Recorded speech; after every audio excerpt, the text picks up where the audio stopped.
Hey everybody, welcome back to Prepper Junkie. Today I'm going to go over my H&K SP5 and the upgrades I have done to it.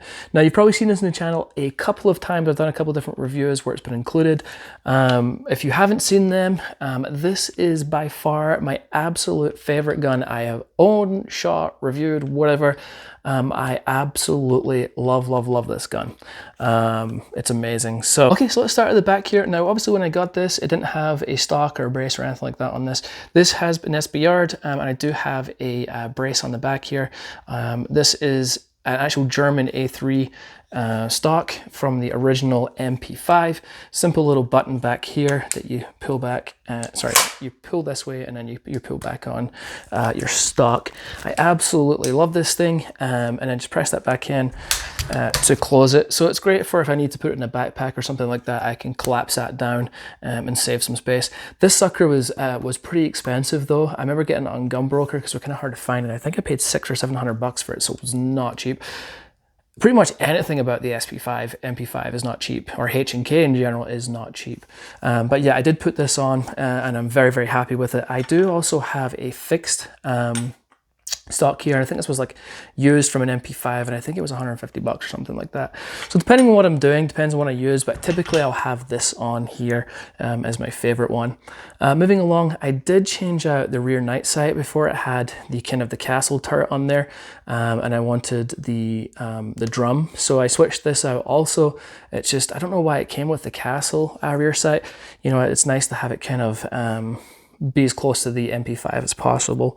Moving along, I added a pick rail mount right here, and I have an aim point. This is a BB&T, but there's tons of different brands out there. And I have an aim point T2 on here with a LaRue low mount.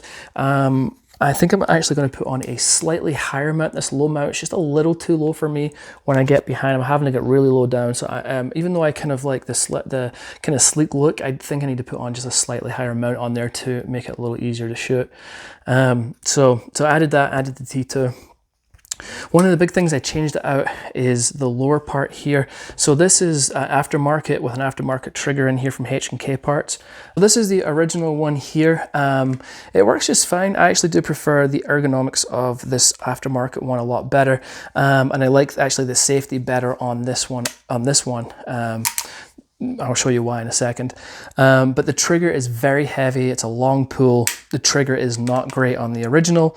100% works obviously, but it's just the trigger for me just need to be a little better. And as I say, I prefer the ergos of this one. So you can see here it's got some, little difference, and it's got the grip here is different also. It feels much better in my hand. The trigger is a lot lighter and doesn't have as much take up, and the reset is a lot shorter as well. So overall, this lower kit was about $600 from H&K parts, but for me, it was really worth it. The trigger was not great on the original pack, and I do love the ergos of this a lot better. The one thing that I don't like as much, and I told you, was the safety, because I don't have the longest thumbs in the world, and for me to actuate that safety, and it's not ambi, so it doesn't on this side, it's just on this side.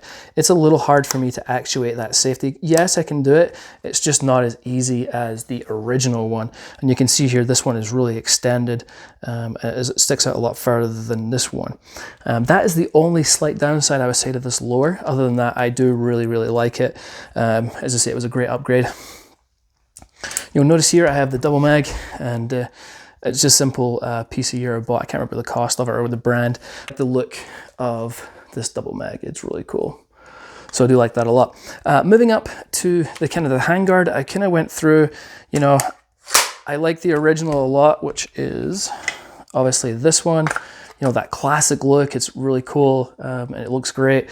But I was like, I want to try something else, and then I went to a Magpul one here. And again, it was pretty good. It was pretty inexpensive, like $50. But I was like, I really want to try this one. This is the Midwest Industries one that I have on here right now, which I'm really liking. And I can't remember the cost of that. And then, so I'm kind of going through different ones, but I really like this one. There is a Knight's Armament one out there, but it has a kind of like a quad rail, almost, not quite a quad rail, be three. So it has, you know, the side rails, and then rails at the bottom, but I feel like it makes it pretty fat. And I don't know how I feel about that. I might get that out at some point to review and check it out.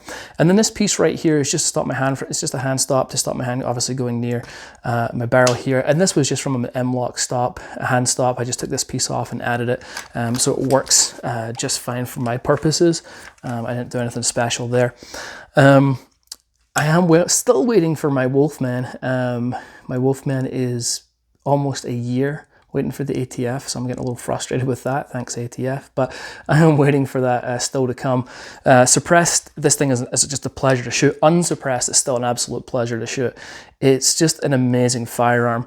You know, if you're looking to get one and you can afford it, 110% I recommend. As I said at the beginning of the video, this gun is phenomenal. I absolutely love this gun. This would probably be the last gun I ever sell if I had to, because I just love it that much. Iconic piece. I mean, this thing is 50 plus years old, the design, and it's still, for me, just an amazing gun. Okay, so just wanted to give you some quick upgrades and what I've done. If you have any questions, any comments, please ask them below. I'm happy to help out however I can. All right, folks, until next time, I'll catch you later.